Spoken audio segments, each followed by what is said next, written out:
Fine. All right. Hey, what's up, everyone? Good morning. Good day to you all. Great and beautiful day.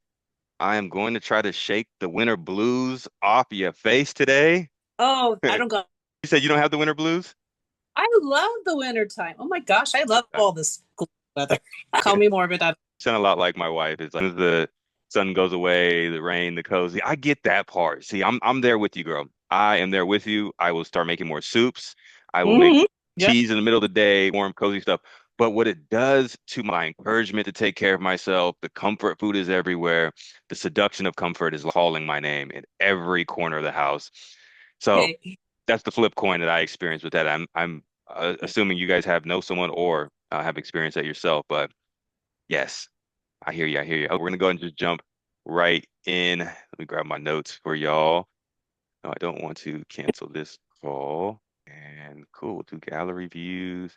All right, so this topic today is a very vulnerable topic for me. I think it would be for anybody. I'm gonna give you guys some. You guys know a little back in history, but we'll dive a little deeper. And the only reason is because I feel that the greatest purpose on earth that you can discover for yourself, and what I found for works well for me, is to overcome the thing that is your biggest thorn in your side, whatever that may be. If you are plagued with generational dysfunction in your family and you're called to be the peacemaker, if you had financial insecurity your entire life, money was scarce. When I think of money, I think of fill in the blank. And if that is something of money is hard to get, money is the root of all evil, rich people are all evil, whatever that, right? That is something I feel that God has assigned you to overcome, build up the capacity and tools, and then go back into exile, go back into the dark place and teach it to others. I think that is a word of the good ministry of reconciliation. Because when Peter asked Jesus, how many times should I forgive? Jesus said, what? Peter said seven. He said, no, seven times 700 or seven times 70 or something crazy like that. So basically, he was saying, do it over and over and over. He said, the way the kingdom works is that God casts all your stuff away. And when I think about this, I think of it from not a religious standpoint, but from like, there isn't whatever you believe in, there's an ultimate and definite intelligence that's living inside of you that does everything for you. If you look at your molecules at a cellular level right now, what they're doing, Reba's on the machine, right? So what is actually happening in her body right now is a miracle. For you to watch how cells duplicate, how they kill other cells, how they're fighting another attack that she isn't even aware about. She touched the door handle at the front of the gym. Now she's on the treadmill. There's some molecular intelligence happening without her even doing anything. And when we realize that we have God's innate power inside of us, it just opens this whole new world. And I think that is the object of why we are on earth. And when you try to find your purpose, find what comes not easy, but something that you can approach and use your natural gifts to overcome it, and then go back and teach it to people. And that is my ask here is that you don't keep these tools to yourself. You talk to your friends and your family members and like, look, hey, I'm on this thing. This is what I'm doing. This is what's helped. I feel really good. I know you're maybe hustling, grinding. I know you don't maybe have a pathway, but teaching people the good news. And these are the 6 habits that I want to share with you guys. I'm not saying I'm anywhere, but one thing I had to overcome the mechanism of coping and numbing my pain. That is what it all boils down to. You are reflecting in my personal belief exactly what's going up on in here. I know a lot of this because my wife is actually going through a tough time right now with her health. Mm. Isn't that like an ironic event? And I asked her if I could share this with the group. And my wife is very strong, really directionally, a master teacher, teaches how to teach, and she's never wrong, right? 95% of the time, she's not wrong. I just don't like the way she says it sometimes. But what it is she came to me before she went on her trip to Oregon and she said, honey, I need your help. I see all these people getting results. Every time I come in and do a reassessment with Teresa, Reba, Shannon, another 3 inches, another inch off this. And I could see her eyes just, but the tough part is, and what most women I see struggle with, especially those who haven't necessarily had the best masculinity role or a father figure. And I'd say this from a lot of low socioeconomic, I'm not going to say a different ethnicity, but when you think about a poverty mindset, lack of fight or flight state, and I go back to my childhood history with the women that I've seen raise kids on their own, they have to develop a state of masculinity where they aren't able to let their guard down. And my wife, I had to take that on. And I tell my kids that if you bring a woman home, I would hope that you check in with her parent. That's going to tell you a lot about their belief system, about how they feel about themselves, and about having specific characteristics that may help your marriage do well. What I find is, take for example, my cousin, single mom of 5 kids, she had to carry the sword and the shield. She is I got to be a tough mama. I got to be, and she's raising 5 boys. I got to be the man and the woman. And what that comes with is a lot of pain, a lot of numbing, a lot of guilt, a lot of, I got to figure it out. And so my point of the story is my wife came to me about, hey, I need you to induct me into your program. And this time, this is why we don't work. This time I will listen to you. I don't know it all, and I'm not going to act like I do, and I will actually take your advice. And I didn't even hesitate. I said, sure. This is the eighth time. No sweat. We'll do it. Do what I say when I say do it. It's just how it is. So you guys, I'll keep you guys updated on that journey with respect to what she allows me to share. But that is very exciting for me because I know I could help her. I see her. I see what she numbs, when she numbs, how she numbs. I see the bread and carbs. I see the pizza at 10:30 at night, hopping in bed, and I'm a trainer and a coach who preaches against this stuff. And I have to turn the other cheek and be like, man, I wish I could just lay into her. And Mm. then it's I wonder why I'm not where I'm at. I can't even answer that question. I let it be. Hey, well, do you need any support? Just let me know. So exciting news. My wife's in the program and she's going to get Hey, phenomenal results because I believe she's really going to listen this time. But we all hit that bottom of understanding what numbing is doing to us. And I want you guys to chat in the box or help me out and give me some engagement here. Now, give me one word that would describe where you feel stuck. And we're going to go over not just the health, it's overall wellness. So is it mind, body, emotions, your health, consistency, whatever comes to mind, where do you feel the most stuck in your walk of life right now? I'd love to hear this because it's going to make me feel normal. Mine is really enlightening off of last week is the nervous grazing. I just did not know that that was still an issue for me. And it's been on my mind a lot this last week. And when I go out, I just didn't see it as a problem. I did not think that I was grazing as much, but you bite it, you write it, this like method. I'm like, geez, these calories add up. And I'm just over here fidget eating and it's alarming. It's just like very eye-opening. And I'm excited to be able to recognize that, but it's just really caught me off guard. So that's where I'm at right now. Awesome. Mindlessly grazing. We talked about that coping, right? What are we feeling in that moment? Why is it happening? I relate to you 100%. Okay. And again, today isn't about fixing it all in one run of a month. It's about the daily steps that I took over the last 10 years to be like, I regained the control. And I think it's really an illusion of control. It's more of a surrender to have the control. You surrender to the idea that you don't have the control, but you can learn, you can adapt, and you can start thinking in an unlimited belief system, and your actions will follow. Now, Teresa said the support system at home. Do you want me to chime in on that, or you want to talk to us a little bit about that and share more?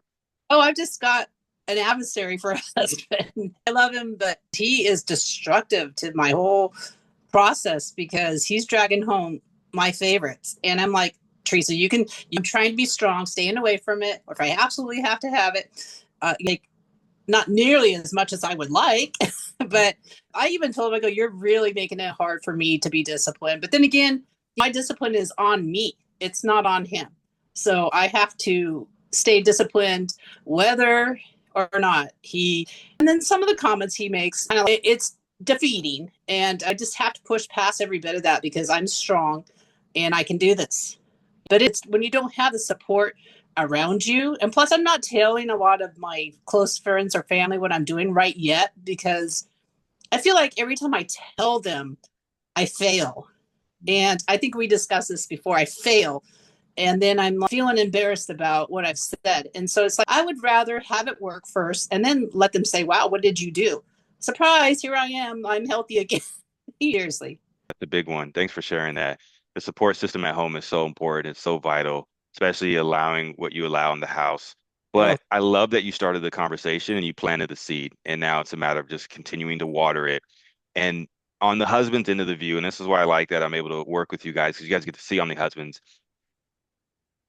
You're probably right. If you told him many times before you're going to do something and then you quit on it, or I wouldn't say you only fail when you quit, Yeah. but you can always pick it back up. And then really, you can only fully quit if you're 6 feet under. And I think that's something that I've learned at 40. It's more and more apparent in my mind every day I wake up. I'm like, I'm not going to be here forever. Do I want to live in this body? Do I want to live in this lifestyle? Do I want to be around these people? So my time is becoming more and more intentional with you. That support system, you've already, like I said, laid the groundwork. And I'm not going to say it's going to happen, but what are we learning in this process? I think it's more of a reflection of this is for us. He's continuing to bring that in, not because it's for him, but it's for you. And Yeah. you get to revisit triggers over and over. And I feel like that's an opportunity to go, what am I learning here? Why is it coming up again? And I Yeah. have to say this because I have to use this for myself, you guys. This is rough season, but like I said, the sun's not out. I don't know, but my wife leaves for a couple of days. I don't know what to do with myself. I'm like, I obviously keep myself busy, but I got to start getting back to the habits to make sure that I got a well-balanced system running to make sure that I'm evolving and I'm continuing to just keep myself grazed. Shannon said homeschooling, staying in my own lane with my husband, late night snacking. Cool. Homeschooling, gonna give a stress factor. Staying in your own lane with my husband. So, do you want to tell us a little, if you're open to talk, Yeah. give us a little bit about that. Well, what we were talking about yesterday, with his injury, Yeah. I can make all the suggestions and he's not going to listen to anything I have to say. So unless he hears it from someone else, and then so like and me and him kind of talked about it this morning too, where I told him I can see how depressed you are, and he's like, it's just my shoulders driving me nuts. He's all, but I know there's stuff I could be doing, and I know I should be doing this and I should be doing that. And so I'm just like trying not to harp on him about changing things, but just be supportive as he's going through what he's going through. I hear you. Now, we talked about a little bit of Shannon, this is my own experiences. Like, I have to typically bump their head really hard multiple times to get the no. So, women, just know this of your husbands. It's how we're made. But I also want you, again, to look for the opportunity, obviously. That's kind of cliche. Look for the opportunity in the issue, but just analyze it. Be self-aware. It's going to be super helpful. Again, is this for me? Is my husband in this predicament? Because now I need to not necessarily lead, but be the lighthouse, be the only hope that they may be able to see in this area that you are trying to get him to, but he sees you 100%. You talked about when he saw the before and afters. You talked about what he's seeing, the results, how you're showing up. I got a message back from Jane's husband yesterday and Pastor Shane, and I send them updates when we have a reassessment. And Jane's husband was like, dude, she's happy, she's healthy, she's kicking butt around the house. I love the wife that's showing up to we're continuing to invest. This is cool. Right? Awesome. He's on board. So not everybody has that. It was tough for him to get on board because he was like, what can I not offer my wife that this coach is going to offer? Why don't you come to me for help? Why don't you this? So me and him had to have an initial conversation on what that looks like. And again, I'm more than happy if your husbands are willing to have the conversation, but I just know how that road goes. You have to be vulnerable in that area. So thanks for sharing that, Shannon, and the late night snacking, because you are going to be at a heightened stress. Your husband's stress is definitely going to play a part, you guys. It's going to jump on you. You guys are one. So Teresa, realizing that you have to carry the weight of denying the food and doing that, but you have to realize too that you guys are one. And that time will come, and hopefully that you'll come on board with supporting you a little more and more. But I think it might just take a little more time in the game for him to actually believe this is a real thing. Jesus performed miracles, healed the blind, healed the deaf, literally Yeah. turned water into wine, and people still didn't take him seriously. So you got to realize that it's going to be same on your boat. So most of us, what I want to talk about is habit one, and the habit one is find a healthy habit. Try to find a healthy habit to replace a numbing habit. So common numbing habits for women and men. This goes both in. I'll explain. I'm gonna give you like 8 of these, but most of us don't have a discipline problem. It's just the problem with coping and numbing. We'd all agree that we've gotten to a place in our health where we coped and we numbed, and we use that as an escape route. What does that look like? Scrolling too much, overeating, the late night snacking Shannon talked about, the emotional eating, the overworking, ignoring yourself, right? Those are those 5 to 6 areas that commonly would throw you off, commonly where you go to numb. And this is a very important thing. I'm so hyper excited that you guys are focused on this because when I was going through some studying yesterday, I just realized this is the biggest thing to overcome here on Earth right now is the food pandemic, especially in the US. It's killing more people than cocaine, more people than heroin, more people than opioids, more people than suicide, more people than mass shootings, more people than wars. 11 million people. Okay, so this is a big deal, and you guys are all focusing on that. So for me, the addiction was my escape. I numbed because I couldn't sit still by myself. And I had to find it kind of happened because of prayer. Let's be real. Like, not necessarily being like, oh, save me. I wasn't that kind of prayer. I just know the Lord heard my pain and the actions and what I was doing. And he knew that I was open to listen, but I still wanted my own ways. And I'll tell you a little story about why I feel I was in this area of one, had to be around women, okay? Could not be alone. So those two went hand in hand. And what got me to do that was I had to build enough courage because I am a ambivert. I can be extroverted, I could be introverted. I could switch gears, but I get exhausted really. My wife can go for days talking to this person, that person. I'll leave the conversation like, all right, you guys are a lot. You guys are talking about stuff, details like that, just get the job done. And I kind of overstimulated and I just kind of out. I can be in front of an audience and be actually that's why I like to speak in front of large amounts of people because I get to hit everybody at once. Okay. What I did, what happened when I was 7 years old, and this is where it tracks back. And I want you guys to go back in that history. Again, I'm not a therapist, but this is what I found where I was doing the coping was I got taken from my mom abruptly at 7. The sheriff kicked down the door. My dad won custody about 2 weeks prior. My mom wasn't willing to give me up. She was in a gang-infested home. Answered the door every single time with a firearm. My uncles were part of the Mexican mafia. They would beat me up and say it was toughing me up. I was crying, kicking. As a 5 to 6 year old boy getting slapped upside the head. My mom would throw keys, cups, glass, whatever she could to shut me up. I would shoot up in the bathroom. I remember walking towards the bathroom to the bedroom, and she'd be in there with 2 or 3 gals, needle in her arm. I vividly remember that. My mom would teach me drills to get behind the bed in the bedroom. If you heard a loud noise of gunshots, we would hear that quite often. Cousin got shot by one of the drive-bys at our house, got shot up by, nearly died on the table, but came back. This is what my dad was trying to get me out of. But my dad was in the party scene. My dad had to straighten up. My dad had to change his ways. And the sheriff had to end up through on an order, kicking the door down. I remember them banging and banging, and they knew it was a gang-infested home. So it wasn't just a sheriff; it was the entire SWAT team with the whole night. Scary situation, crying in the back room, thinking that somebody's going to come murder me and my entire family, my mom and my sister. So I'm getting dragged. My mom's holding me in the bedroom. They come in, search everyone. One of my uncles is there. They take him, haul him off to jail. They come in the room, identify my mother, and as soon as they say, "Are you Denise?" She says, "Yes," grabs me, grabs my sister. No questions asked. I'm holding on. I'm screaming. I'm crying. And then I'm in the back of a cop car. And then over a month later is the time that passed until I see my dad. I'm in a foster home for a month and a half. That seemed like an eternity, separated from my sister, who I protected, who was a year older than me.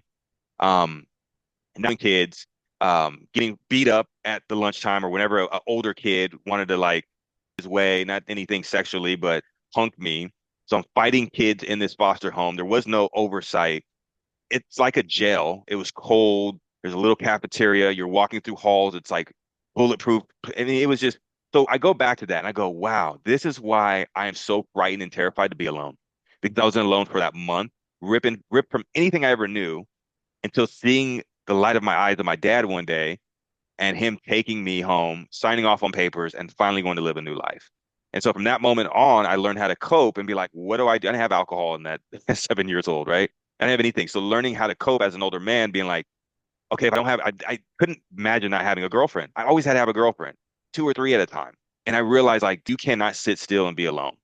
And you're using this alcohol when you are alone to then get the courage to go do something you shouldn't be doing. That's a little of my backstory. And then it started to come into an athlete, picking up a basketball and just being outside all day and dribbling and dribbling. And I just ran the streets as far as like friends, and I was never home. And that was my coping mechanism. And as you get older, you get introduced to certain things. And I was 17 years old. A senior, 16-year-old senior came to me and was like, hey, I could steal some alcohol. You want to try some? On the varsity basketball team as a sophomore, and got introduced to these older guys. And they're like, this is what we do. And so that was my version. My dad had to work, mom had to work, in all totality. How do you swap that out, right? How do you understand where you're at with the coping mechanism and finding ways to do the thing, even though you are coping. So what I did was, if I went to the gym, I was probably hungover, but I did it anyways. If I went for a walk, I was probably having a drink, did it anyways. I started going on nature hikes. I started going to things that I felt were soothing and rewarding to me, but I did it while doing the thing. So a lot of us have to think we have to swap and be like, okay, I'm gonna stop binge eating. I'm gonna do this strict diet. No, do the binge eating while doing the good thing. It's all about balance. And I found that as I did that more and more, my body started to really discern between what was really harming me and what was helping me. And your brain started to go in that direction. I started being like, well, I don't like working out hungover. That sucks. And then when somebody wants to talk to me, I smell like alcohol. That sucks. And then I feel like I want to feel like that. Maybe. Okay. 1 year, 2, year 3. But time will start working in your favor as you start to find a swap or do the thing that's good while you're doing the thing that you deem as bad. And only you can identify that. So what's one habit that you want to swap your numbing for something that is going to help you? What's one thing that comes to mind that you're numbing? Is the late night snacking, what could we swap that with? Or what could we do to stack that with something that would help us, even if we are going to late night snack, right? Just want you to kind of say, if you guys have any suggestions, something that comes to mind, please share. And we'll move on to habit number 2. Well, for me, scrolling is still something that coping with, even though it's a huge, like I've gone way down in the amount of time I'm scrolling. Like, so major improvement, I'm really happy with it, but I'm still not happy with how much I am doing it. And I am finding that it's almost like how me and my husband are like right now, because then when I'm scrolling is usually when me and him are sitting on the couch next to each other. And that's because he's scrolling too. And so it's just like that kind of each other. Or if I'm like kind of overwhelmed with the kids during the day, I'll just disappear for a few minutes and scroll on my phone and then come back once they start looking for me. So You think that's helping you or hurting you right now? I think it's hurting Why? because I don't like it. I think it's a waste of time, and when I can be doing something more productive or being connecting, like hold on, eye contact, or just procrastinating on something. I could just be doing that instead of putting it off by scrolling for 5 minutes. It's really just a waste of my mental capacity, like so much other things. Because that's why I'm kind of overwhelmed with my homeschooling right now. And so this morning I just kind of around looking at the wall, like, what am I supposed to do today? Instead of actually sitting and putting a plan together. And then I was scrolling for a little bit, and I'm like, no, put the phone down, because that's just distracting from the actual issue, like an issue, which is finding some motivation to do some things today. And yeah, good point. So it sounds like it's a balance of you feel like you're wasting time. You mentioned that to be present. Sounds like maybe you want to be more present and intentional in that time with your husband instead of just scrolling. Definitely, it's something that bothers me a lot. Okay. Big, because you can only imagine the momentum will stack up, and then it becomes a business relationship or a social media relationship in a sense, and an intimate closeness. Um, I'm saying that from my own experience, girl. Like I'll talk about that in a minute for sure. Okay. So, else a habit that you're numbing, and it's not helping you heal, and that you would like to swap out. For me, it's a childhood statement from my alcoholic father of "you'll never amount to be anything." Like that was, words are stronger than physical abuse. I don't know if that's true or not, because both of them are terrible. But yeah, the words stick with you. And so I find that sometimes I have a defeatist attitude, even though I try real hard to be positive, because I'm basically a positive person towards situations and whatever. But I'm finding sometimes not so much for myself. So, say, and, for me is a big thing in my life. And so it's like, Jesus, real with him, I have failed at this, but with you, all things are possible. I'll just start going through all the scriptures that about being not a victim, a victor, and a conqueror. And I have to really bring those out and convince myself that this time you're going to do it, Teresa. So, yeah. Happens in the numbing department when that voice comes full front and circle and center? What numbing mechanism does that cause you to do when you hear your dad's voice, if any? Just not believe in myself. And believing in yourself is, for me, it's half the battle here. And do this, and I can stay with this, and I not giving up, I guess. That's, I have given up at all. I'm gung-ho for this. So, because I'm seeing results, the feeling better is everything for me. So, So again, I don't want to like suggestions, but easier said than done. I think being hyper aware of this, of what you're doing to numb is the greatest gift that you can have. I think the greatest gift of life is self-awareness. And especially Shannon with sitting on the couch. I find that something that, phones in the bedroom, it happens for us. It's scrolling for 45 minutes before she goes to bed. And I've just done this habit the last 6 months. Wi-Fi off. Like you guys will see after 8:30, I'm probably not responding to any of you guys, but like, Wi-Fi's off, airplane mode, phone is to the side, and I'm just thinking in my own head. What's going to trigger an awkward moment where my wife's going to start feeling like she's probably scrolling too much. The other piece is I'm just regaining control for myself, just to be the example. And we can turn this into a habit stack. So the second habit is to have a creative outlet, and creativity does so much for you. It takes the stress off. I see Teresa smiling right now. Like, you guys know that creative moment that you're in is a very powerful state. And are you protecting intentional time to have that creative moment? For example, Shannon, like, tool of social media could be a very powerful tool to learn, to create, do that. Maybe essentially, if we stack some things before, giving yourself delayed gratification or delayed numbing, like, okay, you open this app, we're both sitting on the couch, but I'm gonna make it extremely awkward. And like, I don't want to say make it extremely awkward, but it would be if David's scrolling and he's into his videos and you just put the phone down and you try to have an intentional conversation with him. It was new and exciting that happened this week that you're really proud of yourself about. I did that this morning. Oh, how did it go? Good, because then he had to keep putting his phone down because I wouldn't stop talking. Because like he's trying to scroll, and like I was just kind of there for a little bit. Like just woke up. He's just kind of started, and so I was already in my Bible study, and then I scrolled for a few minutes, and then I went back to my Bible study, and then I was like, learn this, and then he was like, have to put his phone down to actually listen and be present. So that was nice that he put his phone down. So yeah. That's all there is to it. I believe there is a time to definitely have distracted time. You should really protect that time, and you should, whether it's the Netflix special where you should you should entertain yourself. Like an hour of I want to brain rot for an hour. Cool. Like having the control instead of it mindlessly taking over. I know, Shannon, you put the limitations on your phone. It shuts off at a certain time. I don't know. I can't say there's nothing wrong or right, or only you can say if it's affecting something, and it sounds like you're doing something about it. Sounds like you're actually talking with your husband. I think doing that over and over and over is going to signal something to him. It's like, this human wants to communicate with me. I must respond. And it's my wife over there who's communicating with me. Yeah, get out of this matrix world. And so I think that's what I was going to say, and you already beat me to it. So good stuff. Treaty, looked like you had something to say. Oh, no, just that I do have things that I like to do, and I do make time for them because they make me really happy. Prayer is one of them, of course. I go to as much prayer as I can because I just get strength from that. And, I've been doing it since I've been going to the prayer group at New Life since about 2016. So I've developed, years in knowing what intercessory really looks like in my life. And so that gives me a lot of strength. And plus I'm getting out of my own head and I'm interceding for other people. And that's a good feeling too. And I volunteer as much as I can. I'll be doing the toy drive on Saturday, and that I'm kind of like you. I'm kind of that. I could very easily be left alone and be in my own little world. But then again, that I have that other side of me that wants to be social at times, not all the time. I'm finding as I get older, it's kind of, we're going more towards that. Let's leave me alone. Yeah, but I do have things that make me really happy. One of them I don't share with a lot of people because it's kind of like people think it's silly, but I'll share with you guys. I'm a closet singer. I sing on an app, and I'm not half bad, but I'm not half good. That's nice. That's cool. Thanks for sharing that. Closet singer. Man, I've tried to throw a couple notes in the shower, and I'm like, this is not for me. I love that, Awesome. Teresa. That's super cool. Thank you. Yeah.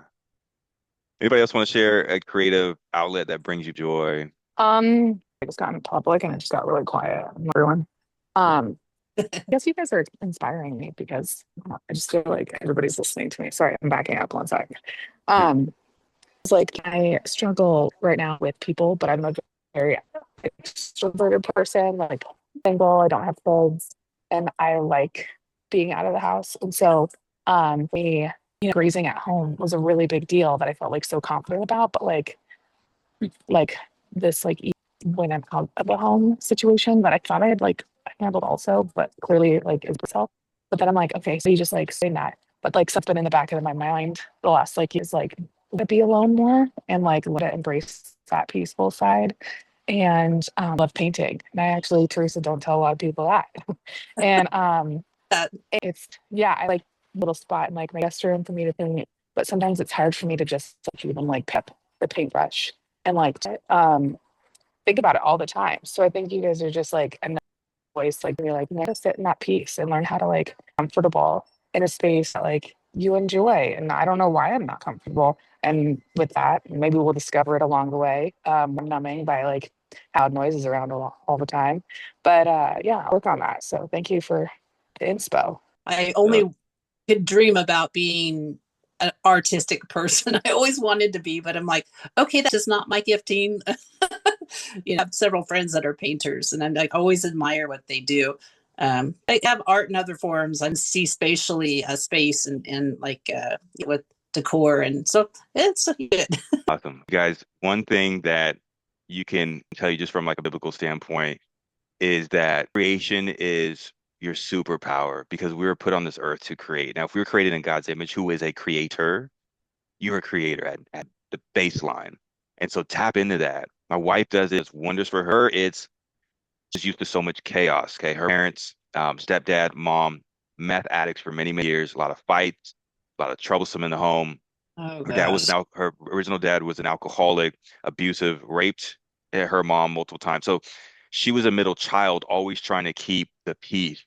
And she has a hard time sitting still because there's so much chaos. She had to show them, you know, her older brother, younger sister were kind of the bad apples. And she thought the only way she get attention was achieving these high accolades in school. She was the president of every A, B, C, D club. I've seen her melt down getting an A minus on a paper for her master's program. Always thought that if she accomplished these things that kept moving, that she would make the noise stop. Never happened. And so she has to learn how to do that. And one way is painting. She loves paint nights. I'm a terrible Nice. husband because I never go with her. I don't have the energy and social stamina. I will one of these days. She keeps asking me for it. But I know that does well for her. She'll do it right here in the living room, invite a friend over. A lot of our nieces come over and they'll do the painting with them. And so that's her creative space to like noise and to let her know like she doesn't need to be doing everything and just killing herself and trying to accomplish these accolades. And she becomes really proud of that. So if you guys are painting, if you guys are doing those creativity, remember that is your innate baseline of what you were created on this earth to do. And so much comes from that. And so I'm glad you guys are doing that. That's amazing. So you guys are doing a lot of these habits already. I love it. So habit one, a healthy movement. You're already in the program. That's all that needs to said there. You guys are doing multiple healthy movements. Creativity.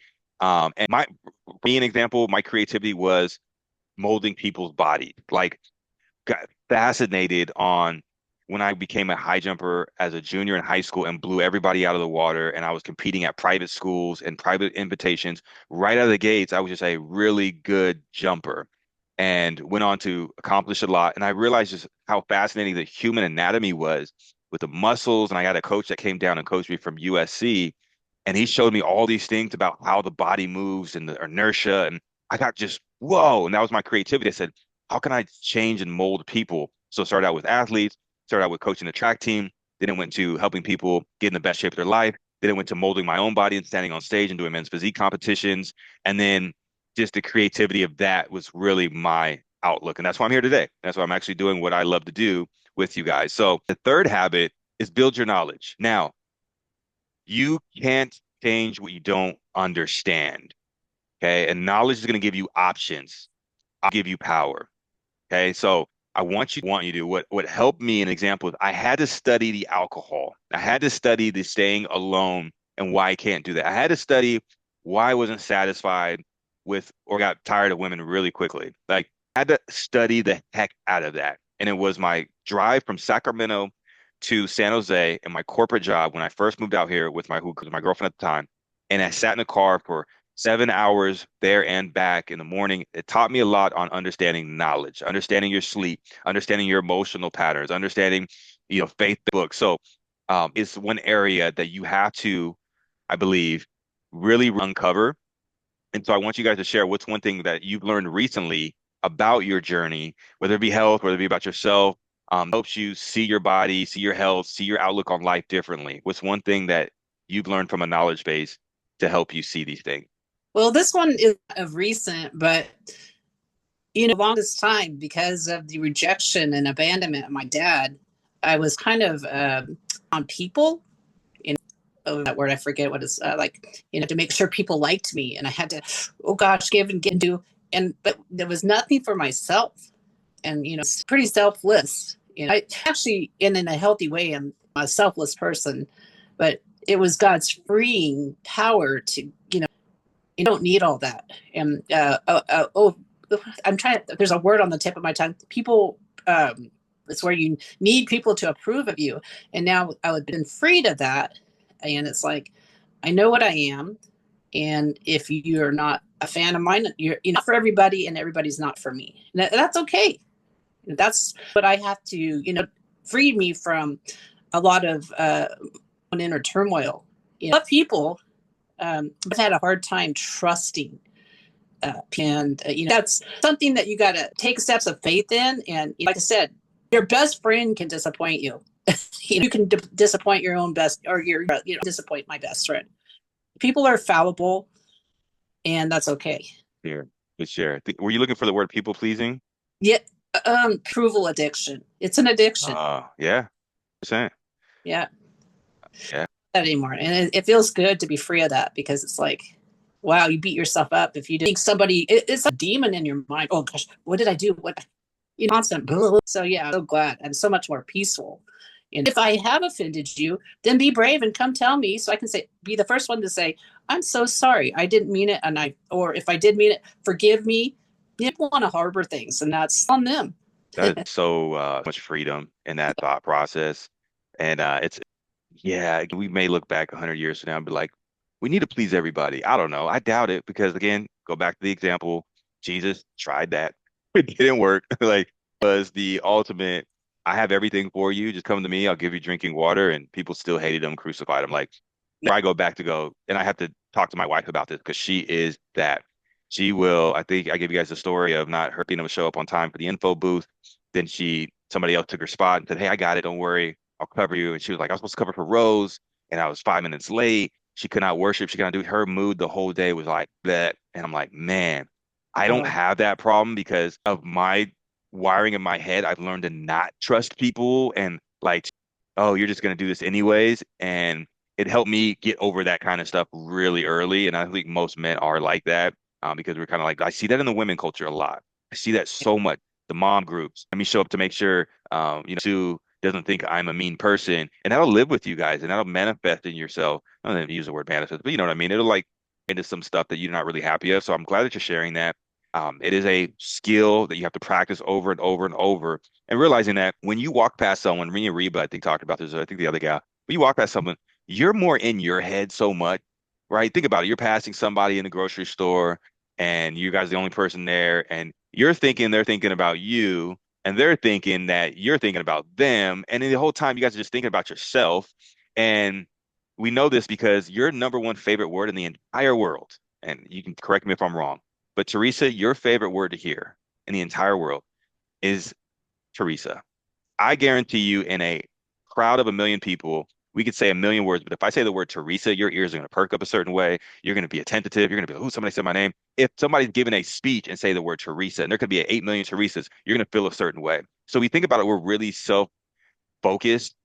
That's where everyone else is at, and understanding that people are already dealing with hurt, and so we project that out.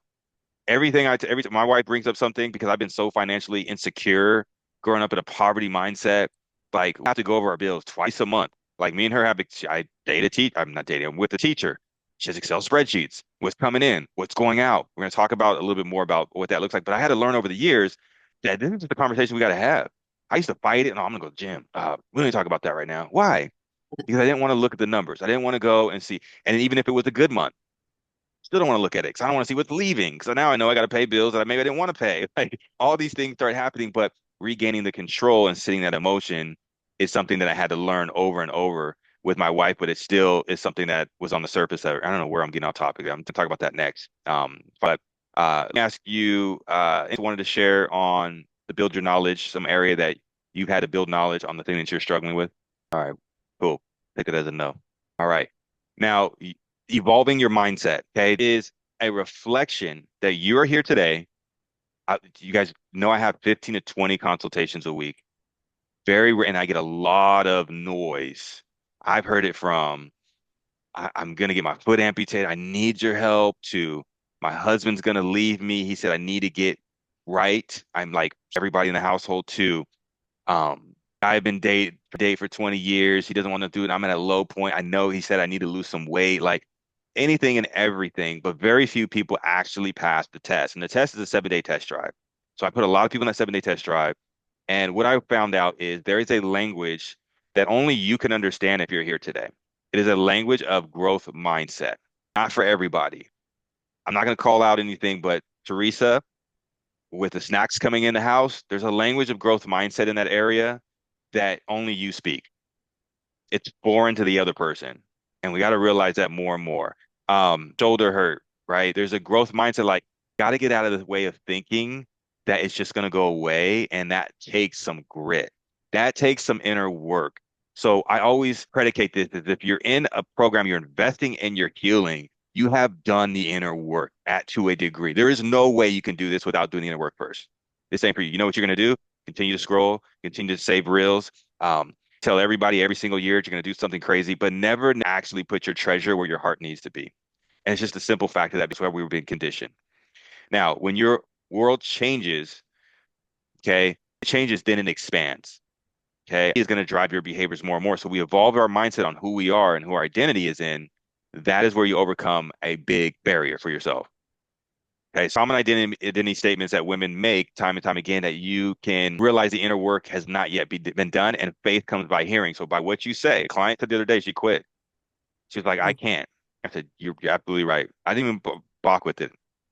But I did want to ask some deeper questions to make sure that I was giving her the best available resources possible. And it got back to, and this is one I feel really, really sorrow for, because oh, man, getting up there and just knowing the statistics, it's like probably, I don't know, this God's gonna help her out. But it was really just heartbreaking, because it's like, I just see this, the talk. I see the identity. The identity is in what the inner work hasn't been done yet, and that's where I need to figure out more and more.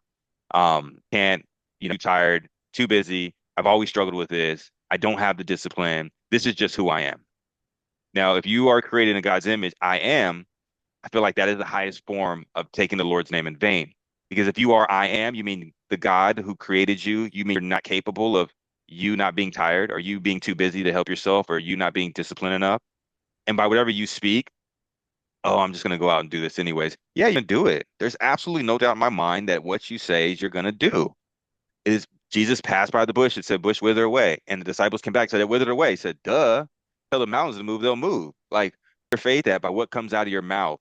The Japanese gardener who did the experiment with the rose, one was the both healthy rose. One he told, I love you. The other told, I hate you. The one he said, I hate you, ended up dying. It is a simple experiment that everything is living and breathing and listening into what you're saying, because God is everywhere. He's in the table. He's at, again, I don't want to get too religious there, but a supernatural intelligence that's always working in your favor. So whatever you say, it's going to work for you in that favor. My wife used to get up every morning and be like, I'm tired. I don't want. I said, you're absolutely right. You're going to be tired. 12 o'clock. I don't know where my energy's at. Well, you claimed it in the morning, first thing. You believe that thing, and so did every molecule in your body, because that is the good old nature of the creator. You are a creator. You create. And so when we realize that, the more we talk good things to ourselves, the more we talk good beliefs, that is what's going to really change your mindful state. So your I am statements. Now, here's some tools that I use. And one is the gratitude. Gratitude every morning. It's a minute long, and it's like, I'm thankful for protecting my kids. Thank you for keeping them safe while they're driving out on these roads. Thank you for allowing my wife to wake up again another day and enjoy life. Thank you so much for the roof over my head. Thank you for the animals that are healthy, and I don't have a vet scare that I have to go maybe take them down. Thank you for having clothes on. Like, get into that attitude of gratitude. It just completely will change your identity. Okay. Now, I want to talk to you guys more about, like, one I am statement that you need to start changing in your life today that you want to stop saying. I have one. Oh, well, it's what I want to start saying is like, I'm worthy. So I think that there's like it's super vulnerable, but struggling with doubt, and like a reel popped up on my thread, like I think it was Book of James, and it was talking about like doubt, and like, ew, you pray in doubt, like you don't receive. And it's so interesting. It just like shut my mind up a little bit. It's such a simple verse. I'm sad I can't repeat it, but pray in faith, like receive, or what, I don't know. I pray for other people, and it is so strong, And I believe wholeheartedly, like I'm saying, like talking to the Lord, what my intention is behind that prayer and like what person is worthy of. And just like such an intense conviction that like I don't think I've even processed. It's just like, Lord, help this person, or Lord, walk with this person, or Lord, I don't know. And I realized when I read that, I was like, or heard that, I was like, oh my gosh, sometimes in areas like you were talking earlier, never been smaller than I am today. Maybe like I told you, like maybe 10 pounds, like, but like speaking. And really, I think the most toxic little thought that like when my brain is just like, are you capable? Even get further than this? Are you worthy? It's like, no, I am. But like, still, this is just like doubt. And so over this last week, I've been praying about that a lot, about removing that seed of doubt in all of those areas and not realizing that when I pray for guidance and for him to just stand and walk with me, I'm like just this little like on my shoulder. And so the prayers pivoted, like I said, to just talk about like that doubt. And I feel so confidently in that prayer. But I'm working on the I ams. So yeah. Right. Worthy. Thanks for sharing. Good stuff. Anybody else? Well, you saw my list created that I read every day, and it is the I am. Because when Moses was on the hill, the mountaintop, he said, well, who are you? And he says, I am. And if we're created in the image of God, then we are. And so I say, I am Teresa, created in the image of the great I am. And then I say everything that either I need to be reminded of. I think I already talked about this on here, or I don't quite believe, or that needs reinforcement. And I even say I'm healthy, I'm strong. I say what weight that I am wanting to be. The Bible says, speak what is not as if it were. So I'm speaking what is not as, in instances as if it were. We speak. I don't want to say I'm into that name it, claim it stuff, because I'm not. But our words are powerful. They said they're, their life and death. And so yeah, I do that list very often to remind myself of what I am, because I'm created in the image of God. And that keeps me strong most of the time. That's good. Good. Can I piggyback on that? Yeah. So the power of our words, and this like goes back to so my mom, when I was a teenager, was diagnosed with terminal cancer, and they gave her 5 months. And by grace of God, she made it 5.5 years. But I feel like, more the 5.5 years, but I feel like it could have been longer, because she said that all she wanted, like her before she passed away, was that she wanted to see me graduate from high school and my brother get married. And so literally the year after my brother got married is when she passed away. Wow. And so it's like that was right there. She had said it, and that's what happened. The power of the tongue right there. Yes. That's a highlight for Wow. sure. Mm-hmm. Thank you for sharing that. Mm-hmm. Yeah. Yeah. The big thing is, let's get our mind. What I like saying things out loud is it allows us to get out of our head, because you can't think something different and talk something different. You know what I mean? Like you can't think of, I'm not worthy, and say I am worthy. Like it happened at the same time. That's why I love prayer, because prayer allows you to shut the mind down, and all the negative stuff, you're not gonna say that in your prayer, Lord, I just worst person ever. Da, da, da. No, you're gonna speak life over it. So it gets us a time to actually silence. That's why I love to meditate, because you simply could focus on your thought and change the choices of your thoughts. Only you have the power to do that. And it's a matter of stacking up the momentum. Now, I will forewarn you guys that the echo effect will take place. Okay. So the echo effect is whatever you put momentum behind for many, many years will creep back in, the trauma, the belief system. That is there to remind you that you have a desire of something different. And this is what you're trying to overcome. So don't negate, like, I'm good over this talk of my hearing my father's voice saying you'll never be nothing. It's supposed to be there. Apostle Paul talked about the thorn in his side all the time. Lord, take it from me, whether it's spiritual immaturity, wherever, he wasn't immaturity spiritually, but whatever he was dealing with, just know that the echo effect is there. Reba, I'm not worthy, right? But when you say I'm worthy, you can't not help but now believe and say you're worthy, and your mind is now thinking I am worthy. You can't do it at the same time. So I love this concept. Keep speaking it. Just know that it takes time. I can guarantee you everything that I'm experiencing today, I've spoken over, I've thought in my head, and it is just mind blowing that most people don't talk about this. But the ones who are living the quality of life that they asked for say the same principle. It came from talking the words, then believing and talking and believing. And I finally am where I'm at. And now I'm just like, it's the norm now. Like it is the norm that I'm in this position. And now the other areas, like, are you content? Right? Some people just like, wow, now that I understood the hack, let me become a gazillionaire. I don't know when to stop. Like, let me just do this. And then everything else starts to fall by the wayside. That's same for everybody. But last piece, I know we're going a little bit over time. Thank you guys for your patience and staying in. The last piece is to strengthen your relationships. That's a big part of my addiction season, was being in isolation. And that's where anxiety crept in. That's where the self-sabotage kept coming in even stronger. I had to get around some people that were anti doing the thing that I was doing. That was it. My buddy, still best friend today, but I broke up with him like 4 months. I said, dude, no more. Like, if you come to the house drunk, like, I accepted you for so long, I'm gonna send you home. I don't care if you get a DUI or not. Like, figure a way out. But it's been 30 some years, bro. Like, no longer can this happen. All right. When I got back in the men's advance, and I was like coming down the mountain all hyped, came down with my son, and I just had to tear some things off that I haven't been doing for a really long time, because I was hurting him more than anything with his issues, his colitis. Like, he's stepped away from colon cancer. This is my best friend since 7 years old. He was the first person I met when I got moved into my dad's house in the neighborhood, and I almost fought him because his little brother was messing with my little brother. And then his little brother said, I'm gonna get my big brother. I said, you go get your big brother. I'm from the east side. We're gonna take care of this right now on the lawn. And that's how I met my best friend to this day. So isolation, that's where it really can settle in, especially this time of the year. So some habits, some examples, reconnect with someone this week, someone that you've been meaning to, not to say like you got to do the whole forgiveness thing, but at your own step, it is not good for man to be alone. Reconnect with people, build relationships, relationship building skill that you learn, that you apply, so you stay connected with people. Reba, you always talk about like a friend and some people that you're around, the network, like, that's amazing. I need to do more of that because I've got a very small circle, and I find myself talking to dogs.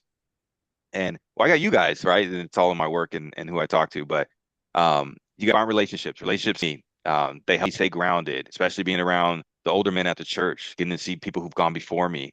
They reminded me of like, I'm not in this alone, especially in their relationships. When we're up on the mountain and they're like, yeah, my wife is, I'm insensitive and I don't think about her and I didn't think through the plan. I'm like, ooh, that sounds just like what my wife said. And you're 76 years old. You're still dealing with that? Okay, I hope it's still there. All right. But you still got to be married for 60 plus years. Cool. Awesome. Like, that's amazing. So that's what helped me out. Now, who's one person that you could reach out to this week for connection, for support, kind of from the top of the head, top of the mind? So for me, this is like I'm actually going out on a lunch date with I've only met a few times. So I'd invited her to come speak at Momco, and like I met her a few times. We've kind of here and there, but I just kind of felt I'm like I wanted to hear her testimony. So she came and shared at Momco, and then she wants to go get lunch. So we're actually having lunch tomorrow. Go. Oh, that's Yay. Anybody else the mind? for me. Kind of like I met a lady in the church.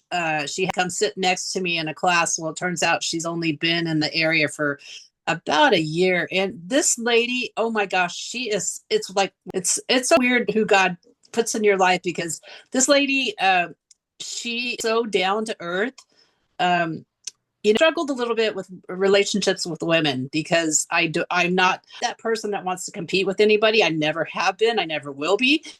And it's like to anyway, I won't go there. But this lady is so, oh my gosh, she is such a refreshing person. And so I've only known her for about maybe 4 months, but she and I get together when we can. She has some hard at home things, life with her husband. I'm just gonna be watching my grandchild quite a bit. So we get together when we can, but when we can get together, it's like, boy. And she's cheering me on. You used to that, having someone cheer me on, as I'm doing, I guess. So, yeah. Thank you. Yeah. I love when you guys both explain this. You guys, your voices went up, your energy went up, and I want you to reflect that. Because when my wife gets back from her 2-day hangout with her friends, she's going to come back lit up. When she goes to do her pain night, she comes back charged up. And I'm taking note of that. When I go see my buddy, it gives me something of like belonging. I think you all need that. Humans, that is just your foundation. Relationships, data isolation. Anybody else want to share about somebody you could reach out to, connect with for this week? And then we'll wrap up. No. All right, cool. So that's an advice that I want to take a little bit more seriously for myself. It's like being in the comfort area of being with the guys who are still kind of doing their thing, and then hanging with the guys at the church. It's like I back and forth. I got like 2 or 3 friends, but they live a different cultural life for me. So it's a different language. It's hard to adapt. And then I got the gentleman like Steve. You guys know who Steve Cooper is. Me and him go to lunch at least once every other month. No, once every other month. So I want to pick that back up because I always enjoy my time with him. Me and him used to work very closely together, doing his videos and stuff like that. So we used to see each other every week. But then getting out of my comfort zone in that area because there's a gentleman who's a lot older than me who's seen a lot more. He's 84 years old. But I could learn a lot from him, and I always do. So I will take that. And my wife says I need to get out more and stop like just focusing on what I love to focus on, is just exercise, fitness, and all the health stuff. So we'll see. So last thing, closing out, is build a money stewardship habit. I know this is contrary to health, wellness. It's not all there, but money is a great resource if used in the right capacity and to steward over it. There was a parable that Jesus talked about, the parable. Was it a parable? I think it's called Yep. parable. The 10 Talent. talents, the 5 talents, and the 1 talent. And so this is something that'll take you to the next area of a lot of stress. Now, money doesn't solve problems, but money solves money problems. Let's just put it that way. Okay. And around money is going to create more anxiety, more cortisol. You're not going to sleep as much. You're going to get burned out more. So one thing that I had to learn from being financially insecure is I had to ask myself, Fermen, when growing up, money was what to you? And when I started filling the blanks, I want you guys to answer that question to yourself. What was money growing up to you? Was it abundant, scarce? Was it manipulated with? Was it held over your head? If you don't do this, I'm going to give you that. Was it not really discussed? And I try to implement the new trainings and learnings to my kids. Hey, guys, money is easy. It comes, but money thinks nothing of you. So let's get our head out of the money and realize the more we become a individual, the more we become a resourceful, mindful mindset individual, the more knowledge we know. Money just follows that. That's what we found. Money follows value because humans put value on the money. But thinking that it doesn't have anything to do with you, and when you talk to billionaires, they tell you the same thing. I don't think anything about the money. I do what I do to create value in the world, solve problems, and to be an asset to my community. The money just happens to be the byproduct of when you do that. That's what I found. The more I went grind, try to prove you wrong, let me try to go do this, instead of stepping back and go, let me renew my mind, let me gain more knowledge, let me see how I can help people, let me see how I can serve, let me see how I can be more of a valuable asset, then the money is decided to show up and find it on its own. And I teach my son that. So the more you learn skills, the more you don't chase it, and the more you steward over it. Stewardship, huge. Budgeting, learn that from my wife. Learning to invest. You guys are investing in your health. Ultimately, you're going to get more money. People who attract money are healthier individuals, healthier mindset, healthier knowledge. Like that is a trend of where finances go. And I can't stress this enough. I have people that will say, last week a lady posted and she was like, I can't do it. Got to run. Thanks, Shannon. Posted that said, I can't do it. But then she posted on her 2 days later and said, I'm giving my $300 if she would dance on the video with me. I said, what? But you're literally going to get your foot amputated in 6 months. Your blood glucose levels here, all that, but you want to invest in your daughter dancing on the video. Okay, maybe that's your quality of life. Cool. And again, I'm a little biased, but that showed me a little poor budgeting because you cried your eyes out that you needed help. You needed to make a change. Your doctor's not working with you because he lost hope in you. You've been there so many times. You won't take the medication. And now you're paying your daughter $300 to dance on TikTok. And it blew my mind. But to each their own. So last piece is steward over money. Find a way that you are managing it correctly. And it might be putting your finances on a Excel spreadsheet. I tell you guys, if you guys do this, that has taken so much stress out of my month, so much, because I know already. I go, okay, these are bills listed. This is what's coming in. How do I want to make more if I need to make more? Or do I want to be comfortable? I've been in a conversation with my wife. Most of my friends at my age don't have shared accounts or shared finances with their significant other. And I see all sorts of money problems stem from that. And that was something that I had to get over with my wife as well, because I knew she was going to take over the book. I knew she was going to see everything I spent. And it took me 6 months after we got married to even send that. It took a lot of stress. So if you can manage and control and have a good awareness on your finances and do the dirty work, you guys are going to take a lot more stress off your plate throughout the month. If you're not doing that, get on it. If you are, awesome. Find ways to do it better and get practice and get that. So those are the 7 habits that I want to share with you guys. And we're going to close out prayer because I'm way over my time. But does anybody want to share any last closing results or testimony or shares before we close out? Yeah, just the other day about how God put this in my life because he knew I was going to be watching my grandson full time. If I didn't have increased mobility not huge, but it's enough to where I'm like, and the energy, and I was able to do that. And now I feel like that I'm getting better day by day to be able to do that. So that was a God thing for me. Wow, to think about that when you sent that over to me. Yeah. It's the story of our lives. You just look back 10 years and go, why was I? Oh, yeah, it was this. Oh, why Yeah. was it? Oh, it was for that. You had no idea, girlfriend. Like, you couldn't see that thing a mile away. Oh, yeah. And his understandings are way more than ours. So I'm so glad you got to experience that and share. Yeah. And Reba, she was just like doing the program. Now she's watching her godson full time. Daughter's job way out in Timbuktu, got to commute all day. And she now is confident to be like, I could take that on. I could actually do it, and I'm getting better. So it's just going to get better from here. I'm going to have more energy, That's more and right. more. It's going to keep piling on. Now your value has now continued to increase, and your daughter Yeah. sees it. Otherwise, she wouldn't trust you with a full time. She's Yeah. mom's one herself. Mom's doing this. Okay, mom can watch my kid now. I get it. Yeah. Yeah. Yeah. And It's man, cool to see you so excited about that this week, Teresa, because last week, 2 weeks ago, you were sharing excitement about those things. And I think last week was a little tough. And you shared some vulnerabilities about how you were feeling. Sorry, I'm crawling all around. And just bummed to see that. I was bummed for you, but I don't know. And so I just wanted to give you a hug and tell you, Oh, perseverance, because you're feeling so good. And those days when it's tough are just really time consuming in our minds. And I'm just really glad you're feeling good and you're reflecting on all those positive things and all that growth this week. And I'm really excited for you. thank you for that encouragement. Bless your heart. That's so sweet. You're a neat person. I like you. Thanks, girl. You too. here we Thank you. go. Appreciate the share. Romans 5:3-5. Not only so, but we also glory in our sufferings because we know that suffering produces perseverance. Okay, Yeah. you're producing that. Yep. Perseverance produces character, and then the character is going to produce the hope. You Yes. cannot have hope like this if your character doesn't change in a hopeful mindset. You have to go through the suffering and persevere in order to realize, oh yeah, I've gone through it. Now I built my character, and that thorn in my side was to make sure I had latched on to hope because I've been here before. So Yeah. thank you guys for sharing. Beautiful, beautiful. We're gonna close out with some prayer. Can I ask? Sorry, can I Yeah. ask you a question?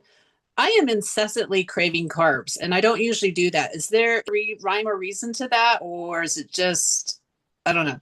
Me too. Yeah. So I say don't burn carbs, but lately it's like, what's going on? Why do I want 4 bags of popcorn? yeah, the answer is I would really want to dive into what your last weeks have looked like. So when are we scheduled to talk next? I can text you offline to make sure we're good. I'm sorry, what was that? I talked to you on Monday, so Did we talk about the carb? didn't, but Okay. Okay. You kind of see what your food logs look like, our exercises, but realistically, this time of season is the highest cortisol time of season. That's just I sound cliche and repetitive, but you're going through stresses and your body can't buffer it as much because you're not producing enough hormone as you normally would when the sun's out, when the energy's up. And I feel like that's why Christmas and Thanksgiving are such big holidays because like somewhere knew that this would be a very tough time of the year based on the elements that were around. Now it gets cold. Um, your body's trying to regulate more of the hormones, so it needs more energy, and then finding carbs and sugar to convert that energy. It's not getting the natural resources. So that's what I see in most cases. Especially most people are undersleeping at this time of the year. Um, Even though it's getting darker earlier, they're thinking like, oh, it's not really night bedtime yet. And then 9, 10 o'clock creeps on you because it's been, 4:30. So you're like, oh, what time go? yeah, I think that has a lot to do with it. I'm craving it too. Carbs yeah, and sugar.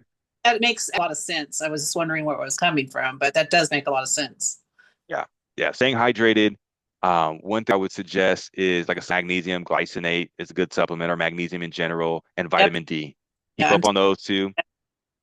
Yeah, I myself really stressed out last week, and I'm like, "What's going on?" But I stopped my vitamin D, my B12, and my magnesium, and I upped those and my creatine, and I was like, "Oh, I feel a lot better." And not yeah, saying you always have to depend on that, but I'm not eating the right food source because I'm craving the carbs. I'm going back. I ate the pie last week. I ate the Thanksgiving. I ate all the stuff. So yeah, yeah. as well. And then Teresa, I will text you with our next check-in because I need to do one, I believe next week or the week after. So I'll text you. You Okay. too, Reba. Let me make sure we're on the calendar if we're not. Cool. All right. I'm We'll go pretty and sure end we it. are. Okay. I'm looking at December 23rd. Got Maybe it. next Tuesday. Yeah. Cool.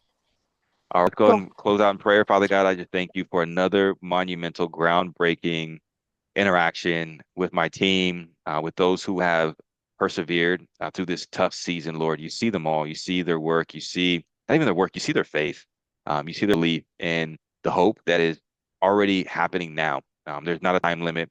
You stand out time, Father, and I thank you for revealing this in your time with them, not mine, not in theirs, but in your ordained time, Father God. I pray peace upon every individual on this call and their families and their extended relatives and extended friends. Lord, I believe that a new awakening is going to happen after we can overcome some of these doubts, some of the self-talk, that you have a greater plan, just like Teresa talked about, the plan for watching her grandchild, just like Reba revisiting some things in her past of sabotaging and really being self-aware with what's going on here, learning new tools. And yeah, Lord, you're just moving in every single area. You've already created for us to become a curriculum that evolves us into a new person, into a better person. And that's it, Lord. We want to be remembered as overcoming our wars and our battles before we go on this earth. And I thank you for sending me these individuals and continue to search my heart, continue to search my motives, Father God, and align me with the right insight, knowledge, patience, wisdom, discernment to be able to serve these people at the highest level. I thank you for everyone, again, that is on this call that took the jump, the leap of faith. Continue to bless them, fill their brims up till it's overflowing. The people and support systems that are in their life, Father God, touch them and touch their hearts. Father God, that are going to break open a new world, a new life that they are extremely excited about stepping in every single day. Father, their businesses are blessed. Father, their bank accounts are blessed. Father, their health, their molecules are blessed. Their relationships are blessed. I thank you for that in advance because I expect you to move as you always do. Father God, we know you have contractual agreements that you always follow through on, and we ask you to move in these areas continuously as you are. In Jesus' name we pray. Amen. Man, you All guys right, have beautiful fam. Thanks. You too. everybody. All right. Bye. Bye-bye.